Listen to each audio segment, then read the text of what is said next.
اعوذ باللہ من الشیطان الرجیم بسم اللہ الرحمن الرحیم اللہم صلی علی محمد وعلی آل محمد۔ السلام علیکم ورحمۃ اللہ وبرکاتہ۔ درود ابراہیمی پڑھنے کا ایک ایسا واقعہ جو کہ میرے خود بھی ایک دم سے آنکھیں کھول دیتا ہے اور آپ لوگوں کو بھی ہوپ فلی اس سے کچھ نہ کچھ ریئلائز ہوگا، وہ یہ کہ گھاٹے کا سودا ہم اکثر کر جاتے ہیں۔ اب یہاں پہ ہم کہیں گے گھاٹے کا سودا ہم کر لیتے ہیں، کبھی سبزی لینے میں، کبھی بڑی سے بڑی بات کر لیں تو شاید کسی نے کبھی کوئی سونے کی چیز لی ہو اور سنیار اچھا نہ ملا ہو۔ نہیں، ان چیزوں میں گھاٹے کا سودا نہیں ہے۔ ہم گھاٹے کا سودا کر جاتے ہیں اس دنیا کو ترجیح دے کر۔ چلیں جی واقعے کی طرف آتے ہیں۔ واقعہ کچھ یوں ہے کہ درود ابراہیمی ظاہر ہے پڑھا گیا، اللہ رب العزت نے بہت سارے دریچے بند تھے وہ کھولے ایک بہن کے، تو وہ کہتی ہیں کہ مجھے ریئلائز ہوا ایک واقعہ، اور وہ واقعہ کچھ یوں تھا کہ جب حضرت موسیٰ علیہ السلام جب جا رہے تھے، I hope I am not wrong about it, جس طرح بتایا گیا میں وہ آپ کو بتا رہی ہوں، اللہ تعالیٰ مجھے معاف کرے غلطی ہو، تو بات کچھ یوں تھی کہ حضرت یوسف علیہ السلام کا جو تھا وہ یہ کہہ لیں کہ مبارک جسم جو تھا وہ ایک تابوت میں تھا، کچھ اس طرح تھا، تو وہ بھی لے کے جانا تھا، رستہ کچھ نہیں مل رہا تھا، تو کہا گیا کہ وہ لے کے جائیں گے تو رستہ ملے گا۔ اب میرے خیال سے موسیٰ علیہ السلام کا واقعہ بیچ میں تھا یا کچھ اس طرح تھا۔ تو ایک عورت تھی، اس کو پتا تھا، اس نے کہا میں تب تک نہیں بتاؤں گی جب تک موسیٰ علیہ السلام اللہ تعالیٰ سے یہ بات کی مجھے گارنٹی نہیں لے دیتے کہ اللہ تعالیٰ مجھے ان لوگوں کے ساتھ رکھیں گے، اپنے پیغمبر کے ساتھ جہاں پہ ان کو رکھیں گے۔ یعنی اب ہم سب جانتے ہیں کہ جو اللہ تعالیٰ کے پیغمبر ہیں ان کو تو بہت اللہ تعالیٰ نے جنت میں ہائے فائے مقام دینا ہے، ٹھیک ہے، تو ہم سب جانتے ہیں۔ تو اس عورت نے کہا کہ موسیٰ علیہ السلام کو کہا کہ میری آپ یہ بات کر دیں اللہ تعالیٰ سے کہ مجھے مل جائے گا تو میں پھر تابوت کا رستہ بتا دیتی ہوں۔ کتنی عجیب سی بات تھی، حالانکہ اللہ تعالیٰ نیو اٹ، اللہ تعالیٰ کو پتا تھا کہ وہ تابوت کا ہے، ویسے بھی موسیٰ علیہ السلام کو بتا سکتے تھے، لیکن اس عورت کے لیے اللہ تعالیٰ نے ایک گولڈن ٹائم رکھنا تھا، اور انہوں نے کہا پھر موسیٰ علیہ السلام ذرا خود تو کچھ نہیں کہہ سکتے تھے، انہوں نے اللہ تعالیٰ سے بات کی، اللہ تعالیٰ نے کہا اس سے کو مل جائے گا۔ کہنے کی بات دیکھیں کہ موسیٰ علیہ السلام خود اللہ سے بات کر رہے ہیں، لیکن اللہ نے اس عورت کے لیے یہ پوائنٹ رکھا کہ اس کو مل جائے یہ چیز۔ وہ اللہ تعالیٰ بھی تو بتا سکتے تھے موسیٰ علیہ السلام کو کہ کہاں پڑا ہے یوسف علیہ السلام کا وہ جو تابوت ہے۔ تو یہ ساری چیز جب اس عورت نے اس کو گارنٹی مل گئی کہ ٹھیک ہے مجھے رکھا جائے گا، پھر اس نے بتایا، اور پھر کہتے ہیں کہ جب وہ حضرت موسیٰ علیہ السلام جب حضرت یوسف علیہ السلام کے وہ جو کہہ لیں کہ مبارک جسم کو لے کر گئے تو ان روشنی ہی روشنی ہو گئی، اور یہ سارا معاملہ اب اللہ تعالیٰ مجھے معاف کرے جو بھی میں یہاں ایکسپلین کر رہی ہوں، کیونکہ میرے حساب سے میں ایک صحیح واقعہ ایکسپلین کر رہی ہوں، بس جو غلطی ہو گئی ہو مجھ سے اللہ تعالیٰ مجھے اس کے لیے معاف کر دیں۔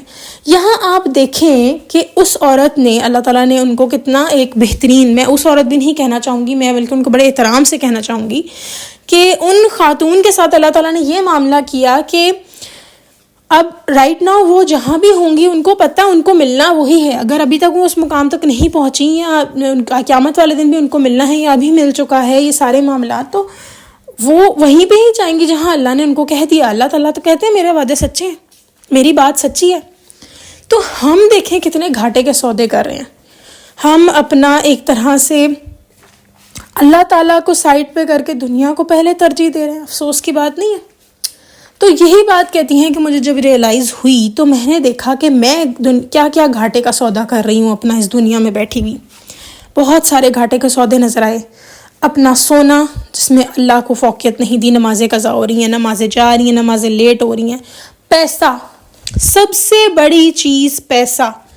قرآن پاک میں اللہ تعالیٰ نے فرمایا ہے کہ جو اولاد ہے نا وہ اور تمہارا مال، میں مفہوم بیان کری ہوں کہ وہ اللہ تعالیٰ کے قریب تمہیں نہیں ہونے دے گا، لیکن اس کا ہرگز یہ مطلب نہیں کہ آپ اپنی اولاد کے فرائض انجام دینا بند کر دیں یا پیسہ آئے تو اس کو اجاڑ دیں۔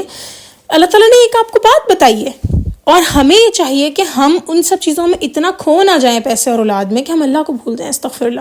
اب یہاں یہ بھی نہیں ایک طرف آپ کا بیٹا بھوک سے بلک رہا ہے، بچہ یا بیٹی، اور ہم کہہ رہے ہیں جی اچھا ہم پہلے نماز پڑھ لیں۔ پہلے ظاہر نماز کا وقت ہے تو پہلے اس بیچارے کو کھانا دے دیا جائے، چھوٹا سا بچہ خود تو نہیں بنا سکتا نا۔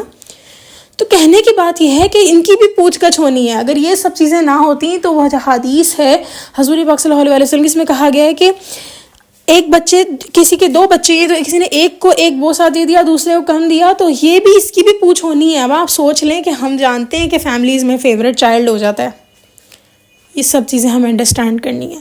تو اب آپ تھوڑا سا غور و فکر کریں کہ آپ نے کیا کیا گھاٹے کا سودا رکھا ہوا ہے. گھاٹے کا سودا ہے. ابھی میں آپ کو کہوں جی چلیں جی 5 اسٹار ہوٹل میں آپ کو ایک بہت شاندار دعوت ہے, سب جائیں گے نا. تو ایسا ہی ہوگا کہ ہم کہیں گے اچھا. اور آپ مزے کی بات دیکھیں کہ ابھی آپ جہاں پہ کھڑے ہیں یا بیٹھے ہیں, یہ جو بھی کرسی ہے ہو سکتا ہے بے حد آرام دہ ہو, یا جہاں بھی آپ بیٹھے ہیں بہت آرام دہ ہو, کھڑے ہیں وہ ایک بہت پکا فرش ہو. اور وہی فیلنگ ہمیں آتی ہے جب ہم کسی 5 اسٹار ہوٹل میں بھی جائیں گے اگر ہم آنکھیں بند کریں. صرف آنکھوں کا دھوکہ ہے, آپ کیوں سمجھ لیں. قرآن پاک میں اللہ تعالیٰ نے فرمایا ہے نا کہ کسی کو نہیں پتہ کہ اس کے لیے کیا آنکھوں کی ٹھنڈک چھپا رکھی ہے. یہاں سے آپ یہ اندازہ کریں کہ جب میں اور آپ ابھی آنکھیں بند کر کے کھڑے ہو جائیں تو ہمیں پتہ ہے کہ ہم آنکھیں کھولیں گے تو ہمارے سامنے کیا منظر آئے گا. اپنا گھر, اپنا آفس, اپنی کوئی جگہ جہاں بھی ابھی آپ ہیں, ٹھیک ہے, یہی نظر آئے گا کیونکہ آنکھوں نے ہمیں یہ دکھایا. لیکن فار انسٹنس ابھی آپ یہ سوچیں کہ آپ کی آنکھیں بند ہوں اور جس فرش پہ آپ کھڑے ہیں وہی ویسا ہی فیلنگ آتی ہے نا کھڑے ہو کے فرش کے اوپر. صرف اور صرف ہر چیز, حالات کیسے بدل جاتے ہیں. آنکھیں ہماری دیکھتی ہیں اچھا یہ دیکھو یہ تو 5 اسٹار ہوٹل ہے, تو پھر اس کے اکارڈنگ آپ کی ساری فیلنگ ہو جاتی ہے. لیکن ابھی آپ اگر آنکھیں بند کریں اور آپ سوچیں کہ آپ کسی 5 اسٹار ہوٹل میں کھڑے ہوئے ہیں, آپ کی آنکھوں کے سامنے وہ امیجن کریں یا کہہ لیں کہ تصور کریں, تو آپ کر لیں گے نا. تو صرف آنکھوں کا ہے. آنکھوں, آپ کہیں بھی بیٹھ جائیں, آپ گاڑی میں بیٹھیں, آپ بائک پہ بیٹھیں, آپ جو سفر طے کریں گے آنکھوں میں آپ کیا دیکھ رہے ہیں, اصل میں ہو جو رہا ہے. تو آنکھوں کا صرف فرق ہے. یا آپ دیکھیں جو ہم دیکھیں گے پھر ویسی ہی فیلنگ آ جائے گی. آپ کسی 5 اسٹار ہوٹل چلے جائیں لیکن وہاں پر آپ کے پاس کوئی کہہ لیں کہ یوں سمجھے کہ جنگ چھڑ گئی ہے, کوئی بھی ایسی بات ہو گئی ہے, چلیں اور اگر ہم لانگ طرف چلے جائیں تو قیامت آ گئی فار انسٹنس, تو وہ 5 اسٹار ہوٹل بھی ہمیں اچھا تو نہیں لگے گا نا. ٹھیک ہے, کہنے کی بات ہے پہلے ہماری آنکھیں ہی دیکھیں گی نا. بالکل بات یہ دیکھیں, آپ انڈرسٹینڈ کریں. تو یہ جو ابھی آپ کے سامنے ہے, جو آپ کو پسند آ رہا ہے, نہیں پسند آ رہا, اپنے حالات چینج کرنا چاہتے ہیں, نہیں کرنا چاہتے, یہ سب اللہ تعالیٰ کے ناممکن بالکل بھی نہیں ہے. اللہ تعالیٰ آپ کو سب عطا کر سکتے ہیں. لیکن پہلے آپ گھاٹے کے سودے نہ کریں. مجھے اور آپ کو گھاٹے کا سودا نہیں کرنا انشاءاللہ تعالیٰ. اور ابھی آپ تھوڑا سا میری ویڈیو کے بعد تفکر کر لیں کہ آپ کیا کیا گھاٹے کا سودا کر رہے ہیں اپنے لیے, اور پھر اس کو کوشش کریں اللہ سے مدد مانگے کہ یا اللہ ہاں یہ میں گھاٹے کا سودا کر رہی ہوں, یہاں میں پیسے کے پیچھے پڑی ہوں, ادھر میرے لیے یہ مسئلہ, ہر وقت میں پیسے کا ہی سوچتی رہتی ہوں. لوگوں کے مائنڈ میں یہی چلتا رہتا ہے, اچھا جی چلو بھائی پہلے شادی ہو جائے, شادی ہو گئی, چلے شادی سے پہلے چلتے ہیں, بچے ہیں, بچے بڑے ہو رہے ہیں, تب کھلونے لے دو, کھلونے ہو گئے, کھانے پینے کچھ لے دو, وہ بھی ہو گیا. پھر بڑے ہوئے, اسکول گئے, اسکول سے آگے چھٹیاں کب ہوں گی, چلو اسکول ختم ہو گیا. پھر کالج شروع ہوا, کالج کب ختم ہوگا, پھر یونیورسٹی شروع ہوئی, پھر اچھی نوکری کب ملے گی, پھر اچھی شادی کب ہوگی, پھر اولاد ہوگی, پھر اولاد سیٹ کب ہوگی, اولاد کا اچھا نصیب ہو جائے, کرتے کراتے اولاد کی شادی ہو جائے, پھر ہم نے قبر میں اتر جانا ہے. لیکن وہ سارا کچھ ٹائم جو ہے ہم یہی سوچتے رہیں گے کیا؟ ہمیں اللہ کو نہیں جاننا, ہمیں ان چیزوں کی طرف نہیں جانا جو اس سے زیادہ وسیع ہیں, ان چیزوں سے زیادہ پڑے ہٹ کر ہیں. اگر آپ لوگوں کے پاس میری بڑی بہن سعدیہ کا نمبر ہے تو یہ میری بات ان سے ضرور آپ لوگ شیئر کریں کہ ہم کیسے اس کے برعکس سوچ سکتے ہیں, اس کے پار کیسے سوچ سکتے ہیں, ان چیزوں کے علاوہ جو حقیقی کامیابیاں ہیں ہم ان کو کیسے سوچ سکتے ہیں. تو آپ ان کو ضرور کانٹیکٹ کیجیے گا. اگر آپ پاس ان کا نمبر ہے تو اچھی بات ہے, ان کے چینل کے اوپر ان کا نمبر ہے, آپ ادھر سے ان سے پوچھیں. انشاءاللہ میری دعا ہے کہ اللہ تعالیٰ آپ کو, مجھے, ہم سب کو اس مقام پہ لے کے جائیں جس کے لیے ہم یہاں آئے ہیں, اللہ کو پہچاننے آئے ہیں, نہ کہ ہم یہاں پر یہ سب کرنے نہیں آئے, برتن دھونے اور کہہ لیں کہ ان سب چیزوں کو نہیں ہم نے صرف اور صرف کرنا. اور میں نہیں چاہتی, میری دعا ہے اللہ رب العزت سے کہ ہم سب مرنے کے بعد یہ نہ کہیں کہ کاش, اللہ نہ کرے ہمارے لیے ہو. آمین ثم آمین. اللہ تعالیٰ مرتے دم تک ہمیں درود ابراہیمی سے جوڑے رکھیں, اور اللہ رب العزت ہمیں اربوں خربوں دفعہ درود ابراہیمی پڑھنے کی توفیق عطا فرمائیں. اس کے ساتھ ساتھ اللہ رب العزت سے یہ دعا ہے کہ ہمیں بندہ مومن بنا کے اپنے پاس بلائیں. آمین. چلیں جی, انشاءاللہ نیکسٹ ویڈیو میں پھر حاضر ہوں گی. تب تک کے لیے اللہ حافظ.